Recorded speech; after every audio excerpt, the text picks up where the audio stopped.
And so once Dia found out that you were pregnant, then what happened? Okay, it's kind of a blur. I don't try to not remember that part. The blur was she came in, she asked me, was I pregnant? And I told her, yeah. And she asked for who, and I told her who I was pregnant for. And I was like, who else? Who? It's like, damn. But you know, that's what parents do. They want to know. And so she asked, and my daddy was there at the time. Your father. Yeah. Mm-hmm. And he wasn't living with us, but since they was looking for Connie and they had to find her, you know, had to work together. And so Daddy came and asked me, and I told him yes, and he said okay. And so he said, well, he the one calmed me down, not my mom. My dad calmed me down and said, well, you're gonna have to go and see a doctor and get you some vitamins, this and that. And I'm like, this is my daddy telling me. And on the other hand, my mom telling me, well, you gotta quit school, you can't go to school, you can't do none of this. And I was like, I am not quitting school. That's the first time I think I stood up to her. One of the times I stood up to her. I'm not quitting school, I'm going to school. Because what I do know, I ain't the first person at that school pregnant. You know what I mean? Yeah. So it wasn't like, I wasn't ashamed about it. It was like, I'm pregnant. I'm not dying. Right. And I still can learn, you know. So I had my baby and I went on, well, after school had just started when you were born.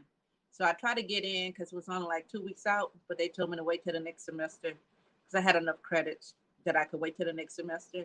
So I waited till January to go back, and which worked out for me better. It gave me time to bond with my baby. And but then when I went back, that was a different story. But now, before you were born, the pregnancy, you off to La La Land, jail, I guess. How long were you in jail, James? 6 months. I didn't know. When did you go to jail? April 11th. Okay. That kind of makes sense. It was spring. So he went to April 11, 1974. Mm-hmm. Yeah. Right so after she got pregnant. Because I'm just saying at this time, I'm just heartbroken that I haven't seen or heard of anything from you. I didn't even get a chance to tell you I was pregnant.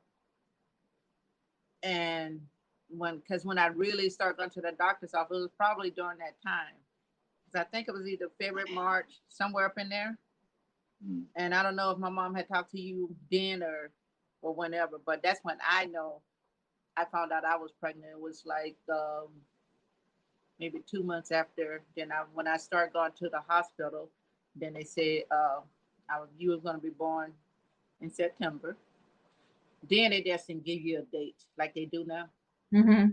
You know, they just say, "Oh, it's coming in September." I'm like, okay, that makes sense to me.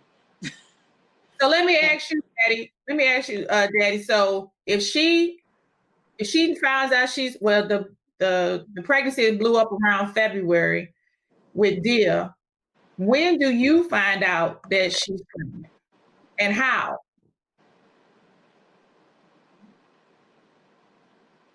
What do you mean? I didn't hear all that.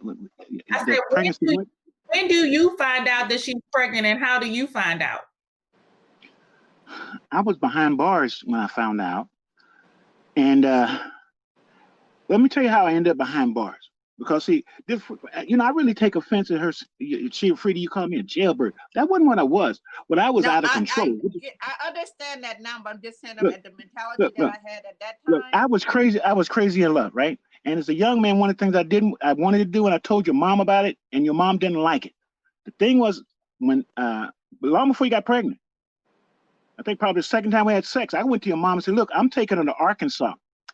There's a reasonably good chance I'm going to be going shipped overseas, but I want her to be with people that I know will take care of her. I don't know you people. I'm going to take her to my mama. My mama know how to take care of her. Okay? I'm saying all that to say that. No, I told your mama that because, see, this is long before you decided that we were in love with each other. I was in love with you the first time I saw you. Your little skinny butt with the little bubble butt. Anyway, when I went to your mother and told her this, I handed her a fifth of Johnny Walker Red. That's what she liked. So that's what I handed. Then I sat and had a conversation with her. But and the killer part is, you were still in school, I think, at the time. And Yep. I remember her saying to me that something that hurt me to the core. And that was that I was too dark to be in her family. Okay. I had heard that before. My granddaddy. Well, I had heard that before from people where I come from. But then when I found out you were pregnant, I went, wait a minute, I can't wait to get out of jail. So I had to do a lot of crap to get out of jail because I was sentenced to 20 years for what I did. But that was in what do you call it? The kind of course you practice in, Chandrika, criminal court. But in the military court, I got a verbal reprimand. They took money away from me. But then again, while I was in jail, I made rank. When I got out of jail, went looking for you. You weren't in Cars Park anymore. Nobody would tell me anything. One guy told me still there. Well, from what I understand, how many years did you stay in jail?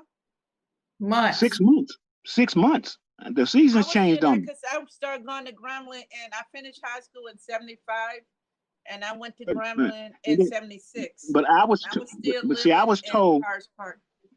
I was told before and after I got out of jail what your mother had to say. Your mother, Frida, had to say about a relationship as far as, because by then I was a stay away. But I was told by a guy named Mr. James Brown, who ended up being my lawyer, that if I actually tried to contact you since you were 16 at the time the child was conceived, that I could be put in jail, back in jail, for statutory rape. And when your mother told me that, your mother, Frida, told me that that's what's going to happen to me, I became airman of the month 4 months in a row. In that fourth month, it upset a bunch of people at England Air Force Base. Their remedy was to send me back to Vietnam. I'd already been to Vietnam twice. They sent me back to Vietnam. And no, I had only been once then. Because when I got to Vietnam, I screwed up. Because, see, I was young. But I had learned my lesson from having to sit on my behind and deal with a bunch of different personalities behind the bar. I didn't get to go to prison when I was in Louisiana, Chandrika. I got to go to jail for 6 months. Whole nother different kind of thing. Because there's this thing about, at any given time, there's 21 guys I had to sleep with every night. Okay, that's become one of the reasons that in my life I learned that I had to do a lot of my fighting and a lot of my maneuvering with my mouth as compared to with my hands, because I ain't the biggest guy in the world. I just happen to be tall, dark, and handsome. But I was thinking, well, I'm going to end up with this beautiful, tall, skinny girl here. We're going to have a whole crap load of children, and they're going to all be tall because where I come from, everybody's short. That wasn't going to happen. And when James Brown explained to me that when I got out, he came to see me the day before I got out of jail, and explained to me that one of the things I had to do was stay away from Cars Park, because your mother was serious about sending me to Angola. Now, I knew about Angola because I'd been in Rapides Parish, and I listened to all those guys talk about the whatever. And I went, wait a minute, I can't wait to get back to the base, because I'm going to straighten my act out, and maybe then I can run into her. Then I started running into you. Wow. So, Daddy, what were you locked up for the 6 months? Interstate transport of narcotics, they called it. Drug trafficking? Oh yeah. I didn't just stand on the corner selling weed. Well, I flew down to a place called El Salvador because I was in the Air Force, and it was in the Air Force. You can just go anywhere on an airplane. All you had to have was 3 stripes on your arm. You go anywhere. And I went to, when I found out they had something called Acapulco Gold, which is a kind of weed, and that there was a guy in El Salvador who was selling truckloads of the stuff for $100, $200, $300, $400. Me and some friends of mine decided we put together $5,000. Now this is after I got out of jail. Now this is how stupid I am. This is after I got out of the jail. This other stuff came down, but I went with these guys down there, and I trained these people to basically have my back, and everything was cool until we got back. We were only gone a weekend, but me and 5 guys. But we were the 5 guys that, from what I understand later on, were the troublemakers on the whole base. We were the guys who did stuff like brought local girls to the base. The women who was in the Air Force at the time didn't like that. The officers and the lifetimers or whatever really didn't like it, because your mom is a beautiful, whether you realize it or not, when your mom was 16, 17 years old, she's a most beautiful woman. She walked into a room and the room that's lit up. But she wasn't the only one. There was a lot of women like that in Louisiana. There was a whole family full of them, to the extent to where there was one guy who looked like Prince. I mean, he's just beautiful women. But these older guys, they didn't like that. They didn't like that, and they didn't like the fact that we thought of the military as a job as compared to a profession, because we didn't think of it as a profession. It was just something we had to do. Something we had to do before we got to watch Star Trek in the afternoon and go hang out with the girls on the weekend. Go out to I forgot the name of this lake. There's a lake that I took your mom to, where that's when I got a chance to just enjoy the fact that I was not living in government housing. And my bottom line was to get your mom out of government housing, because government housing to me was, I don't even know how to explain it. There was a white man that came to our house every Saturday when I was a kid, when we lived in government housing, and inspected, Chandrika. He looked at our house. He got to look at my mama's closet. You know what I'm saying? The stuff that I couldn't even do. This dude could go into my mama's house. But it wasn't my mama's house. It was government housing. When you live in somebody else's property, you got to deal with that. So my bottom line was to get out of that and all that. So I sent money back to my mom. I tried to give as much to your grandmother as possible, because I feel like she was giving me the greatest gift in the world. But then when I found out that what she actually thought about me is a dark-skinned black man.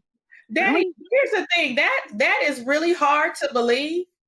That's what I was told. You know, that's what she said. It came out of her mouth. And because I had never seen any people that was as dark as me, even in College Park. No, let me just say, you are the same color as her husband, as both. I never met him. No, I'm just telling you, you're the same color as both of my grandmother's husbands. My grandmother had an affinity for dark-skinned men, and she loved dark-skinned people. Daddy, I find it real hard to believe that my grandmother had an issue with your color, being that she really had an affinity for dark-skinned people, and she married 2 dark-skinned men. I know that is your story, but I find it difficult that she would even utter those words to you. I really do. But that's your story, so I understand. You know what, Chandrika, I'm sorry. What I can tell you about Medill, I don't know, you don't, but Medill can have her days, but she can be really mean. And she'll say stuff to hurt you. It seems like sometimes it was on purpose. And she knows when she did it, and she knows how to say things that would really hurt. I've seen her do it. That hurt for sure. And I've seen her, and then you look at her, it's like this, you know you intentionally hurting someone with the words you're saying. You know what I'm saying? And you do it anyway. And I've seen her do it more than once. And let me just say this, my dad may not know, but my mom knows. I had a totally different relationship with my grandmother than anybody. Anybody. And so I never got to experience a lot of the things that my mom experienced, a lot of the things that my cousins experienced with her. I never got whooped from her. I never got talked to badly by her. I was never treated I didn't get all, even when she was. You was her golden grandbaby. Let me just tell you, even when she was intoxicated, she did not, for some reason, she would go off on everybody else, but she would never go off on me.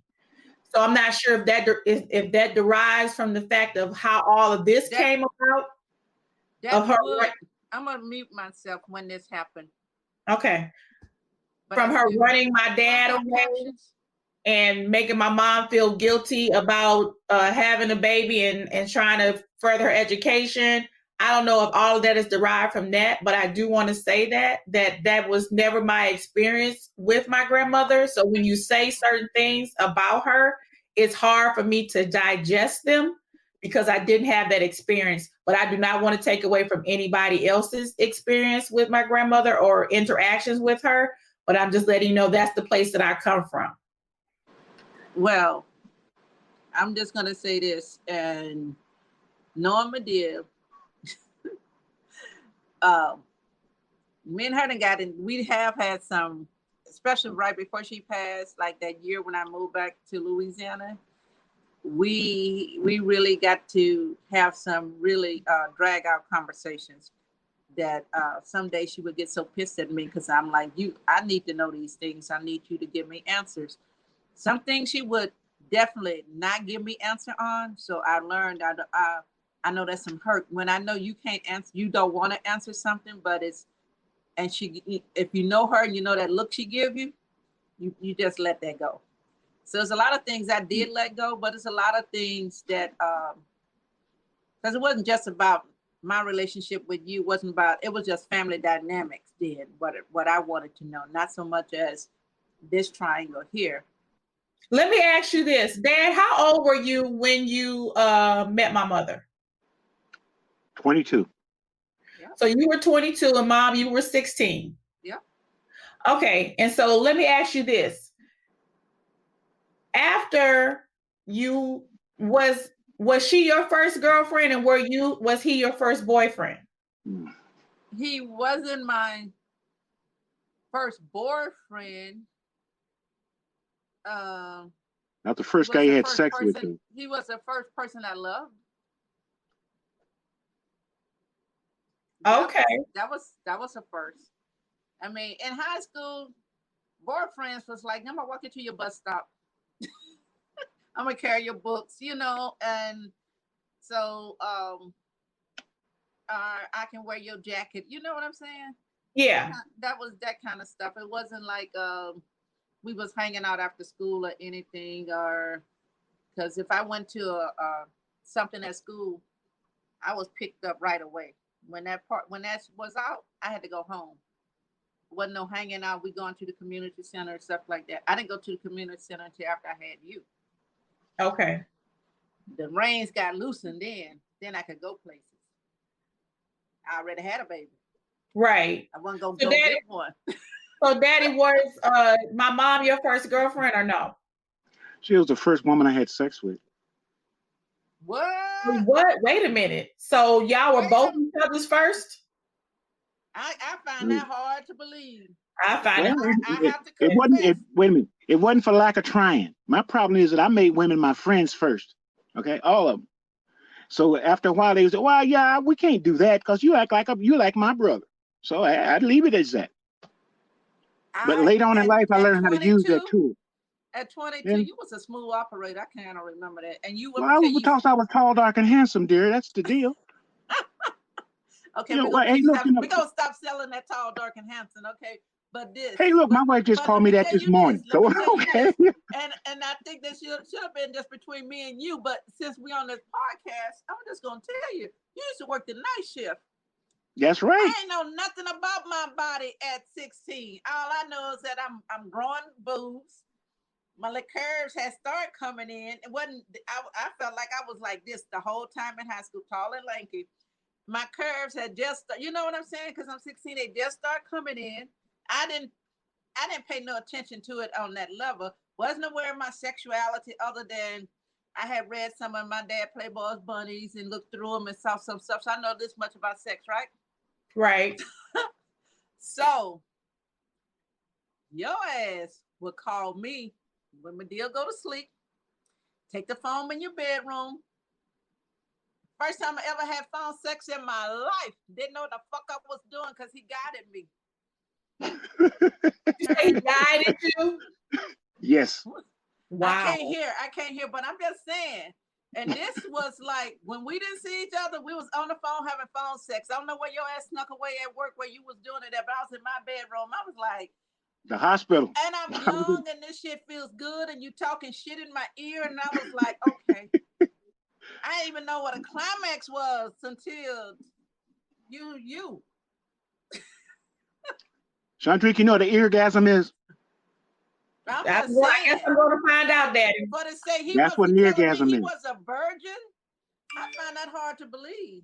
I had two sisters. I'm your first look, person. I had two sisters that explained sex to me long before I left home. Okay, to that I mean real sex. I had two sisters that explained them sex to me long before I left home. I knew you. One of the things I was told. Well, I was told always to make it be the lady's idea, not yours. Make it to be the woman's idea. Every time it was yours. Man, yeah, damn. You know what they tell you when you leave home? You don't have sex. You don't have sex. So I'm like, I can't have sex. What, you crazy? Then you start. Don't bring no babies back. Whatever, and I'm like, So here I go.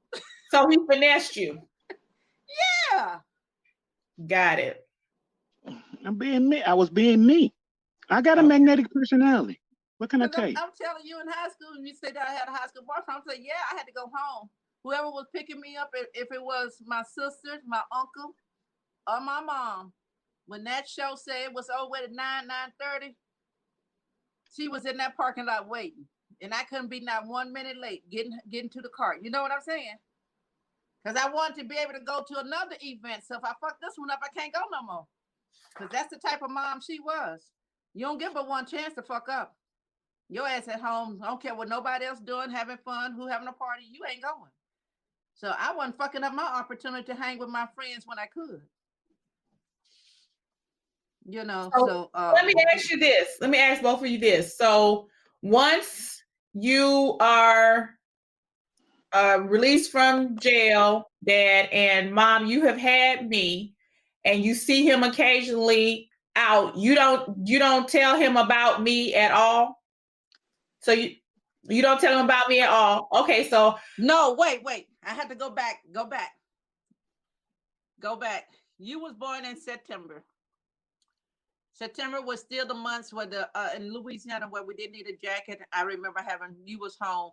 He came by. No, he called me ahead of time and asked me what was a good time that he could come see you. So he knew about you. This was before I saw him here and there. He knew my phone number, so because it hadn't changed. So he called me and asked when it was a good time. And I had to wait till Medea go to work. Because you ain't coming here with her. And I ain't told her you coming. No. So I had to wait till Medea go to work. I told him after she go to work, he could stop by. He stopped by. He didn't even pick you up. You was laying on my couch. I had you laying on the couch. And I remember I had on some little cut off blue jean shorts because it was still warm. And he looked at you, and I think you gave me a couple of bucks, maybe $50 that day. And he said, I'll see you. I said, okay. And that's how we left it. And I ain't see you no more, other than here and there. I wasn't chasing you. So, Daddy, do you recall that at all? Not really. I remember going to my base commander though when I found out that your mother was pregnant before I went to jail. And he said, we'll see what we're going to do about it. The next thing I know, I ended up in jail for something called international transport of narcotics. I could leave her alone.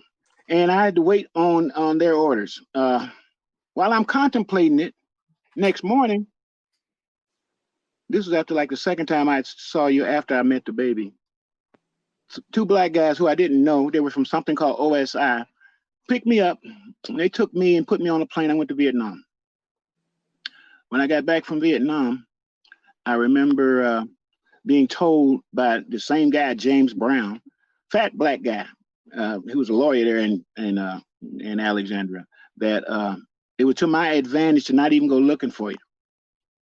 Because he had statutory rape in the state of Louisiana. He said I'd be in prison for the rest of my natural life. I'd already been to jail. I didn't think I wanted to go to prison. I felt like my world had been taken out from under me because the first time, everybody knows your first time with anybody is a thing. Now, don't get this twisted. Now, I talked to a bunch of different girls.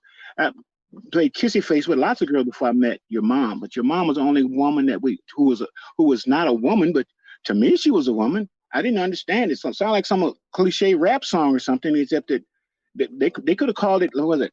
They called it puppy love. It wasn't puppy love. In age, I didn't think it had anything to do with it. Either one of our color, I don't think had anything to do with it.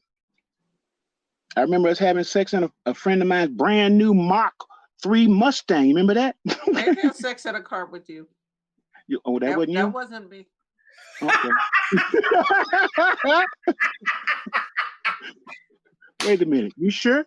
Yeah. That was not me. Not in a car. I will remember a car. You will never, ever forget a car. Okay. All right. Because after you, I went kind of crazy. I probably had sex with 1,000 women after you. It wasn't me. Not in a car. Yeah, but see, I didn't love all them women. I wanted to have sex with them all, but I didn't love anybody. I didn't love anybody until I started getting married. I've been married 5 times, Frida. Wow. How many times have you been married? 1. I got my lesson. I wish I'd have learned my lesson. My thing is, I'd get married, and as soon as I make like a couple $100,000 in the bank, I get married, and then next thing I know, I'm divorcing and splitting whatever I had, and then I start all over again. That's like 4 times. In fact, for me now, it's My checklist changed, but some things remain the same. But you can't be broken. I'm just not taking no more bits and pieces and trying to put somebody back together. And we just got too many black men out here broken and don't want to heal. I'm I know sorry. that's right. I'm just tired. Well, I know So, that so once a month, I sit down with a bunch of veterans that are my age, between 65 and 75, and about the only thing that we have in common is the fact that we've all had relationship screw ups, and it was always our fault. I tend to, and I ain't talking about just black men either, and I'm not no, talking I'm about talking guys about. Well, from out I'm here in the more South. attracted to black men than I am any other race. So you date what you're attracted to, or you seek out what you're attracted to. So I'm just saying I'm not closed off to saying who Mr. Who gonna be in my life, but Yeah. that's my attraction and that's my first choice. So I go by that for now. And the choices I've seen in our community, the black community, with our men folks, is that um, they're healing, and we've been taught that getting help for your mental health is an issue. It's an issue not to get help. That's what Mm-hmm. I'm saying. It's like Yeah. at this age, you need help, get help. Just do it. You're broken. You feel it inside. You're broken.